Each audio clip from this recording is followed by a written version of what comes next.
With Bungie returning content from Destiny 1 into Destiny 2, I have some ideas on how they could bring that content back and make it different. I want to focus on Crota's End because the moon is in the game already, and we know some of the Crota End assets are in the game as we went into the boss area in the final mission of Shadowkeep. Crota's End was actually easy back in Destiny 1. Glad I believe beat it using a Guitar Hero drum set, and people including myself have soloed it with ease.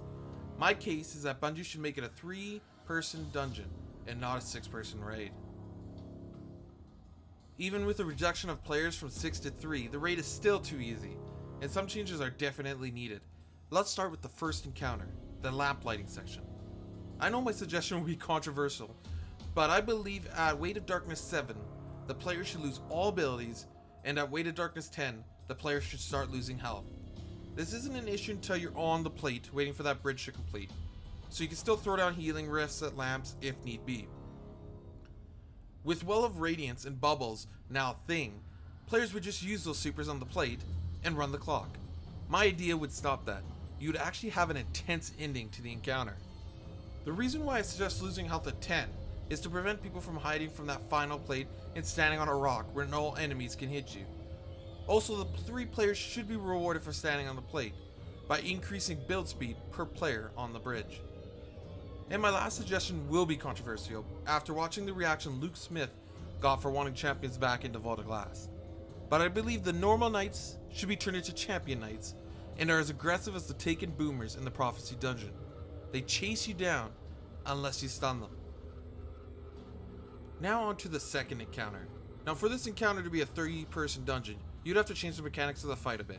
Instead of having 1 on center and 2 on the totems, you would only have to have 1 person on a center plate and the other on any of the totems. Don't have to be on the same side, obviously.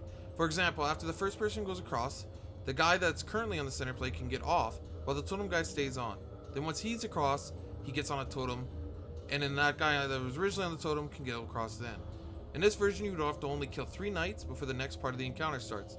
At this point, they could have 3 swords spawn and have 3 players kill 7 more knights before the encounter concludes. Also, Bungie should make it that the bridge must be fully completed, having a notification appear in the bottom left, and then a gatekeeper will spawn on the other side. This will prevent all 3 players from just sword flying across.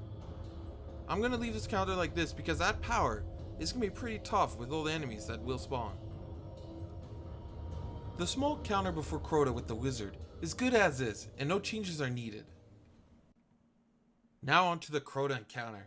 The Chalice of Light should stay out, like it did on hard mode. This requires players to change their loadout. We have abilities, armor mods, exotic armor, and weapons in our arsenal that will allow us to get our health back. After the players leave that initial room, it should be blocked, or some mechanic should be added that prevents the player from wanting to go back into that room. Standing there staring at Crota for 20 seconds is not gameplay. The players should be out there killing ads. Now back to champions. The ogres that spawn after the second DPS phase of Crota can be turned into unstoppable ogres. Man, that would be tough. These were my thoughts on how they could change Crota's End into a challenging 3-person dungeon. Most likely they'll keep it as a raid, but some of my ideas could still work in a 6-person raid to add difficulty.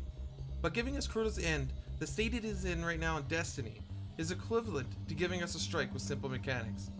If you disagree or have ideas on changes to Crota's End to make it difficult, please leave it in the comment section, as I would like to read them. Thanks for taking the time to listen to my ideas and watching my Destiny video.